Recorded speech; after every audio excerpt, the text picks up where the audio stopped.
Thank you, Mr. Speaker. I'm from Fort Worth, Texas.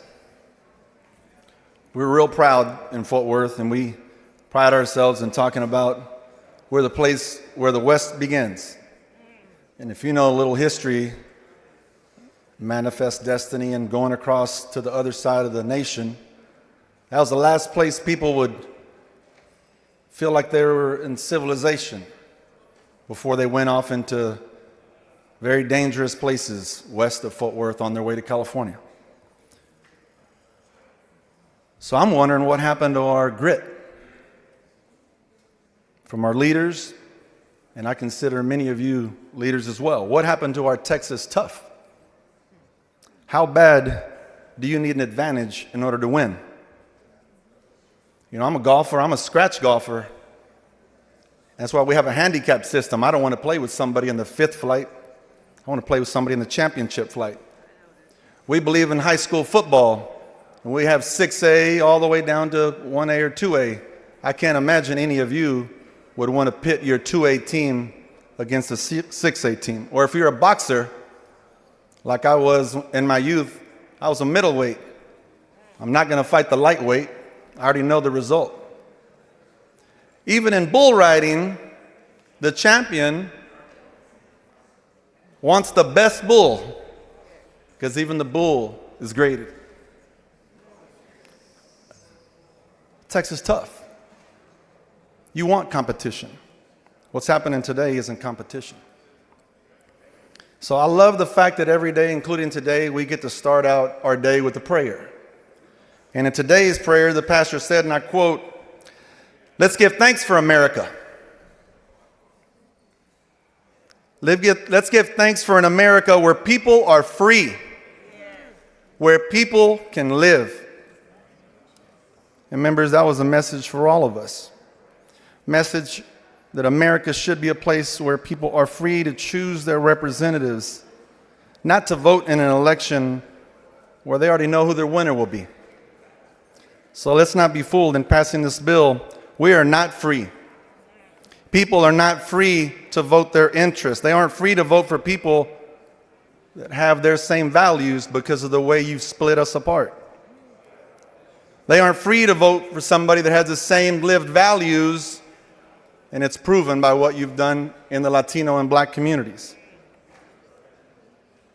Under this bill, Texans aren't free to make a politician pay at the ballot as we say why we want electeds.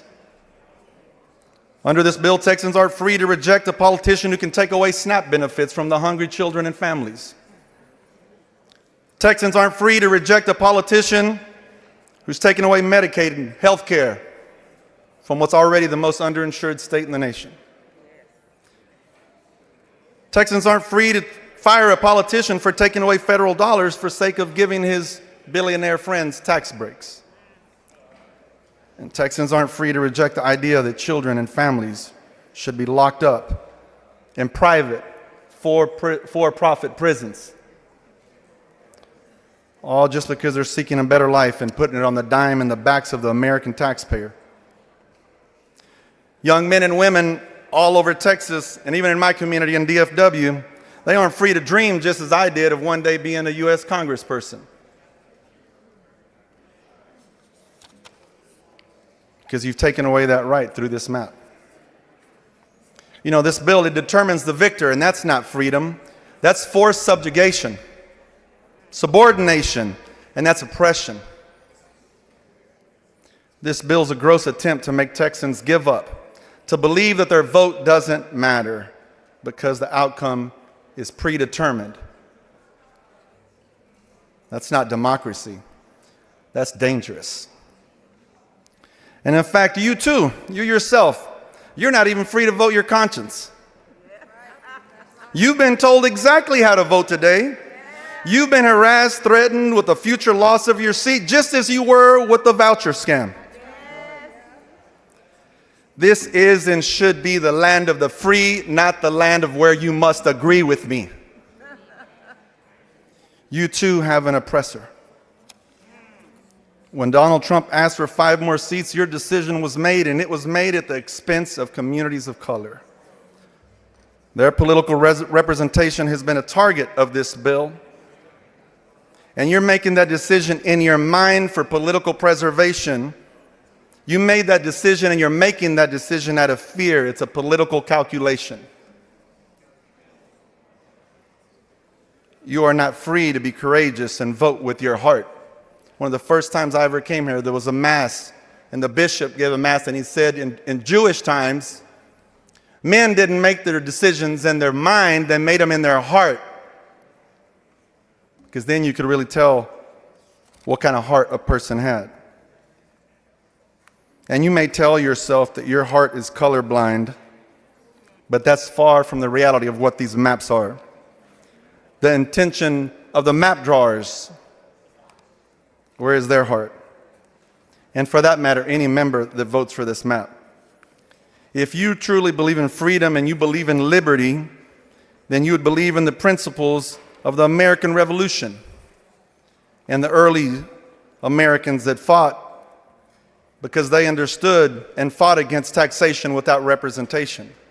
And you would vote no because that's exactly what this bill does. And by voting yes today, you're trying to take away that American belief in the democratic process, and you put us on a path to dictatorship. And you're no better, and we're no better than the monarchy that we left behind. You want people to give up, and we won't. So now's the time to be brave and courageous. Now's the time to honor that pledge that we give every day that ends in justice for all. If we don't stand up for justice today, we will be on the same path where people are not heard, where their interests are not represented in their government, and where people will rise up and fight back. I will not give up on our trust in a pure American democracy because the Constitution is worth fighting for. The promises it provides are worth fighting for. The communities that we represent are worth fighting for. Para todos los que están escuchando en español, les digo, una honra que hay aquí en esta Cámara de Representantes es que empezamos todos los días con una oración. Y hoy el pastor dijo, hay que dar gracias por América. Hay que dar gracias por la América donde la gente, donde el pueblo es libre, donde la gente puede vivir. Y ese mensaje fue para todos nosotros, todos los diputados, que América debe de ser un lugar donde la gente, donde el pueblo escoge sus representantes, no una elección donde ya sabemos quién va a ganar.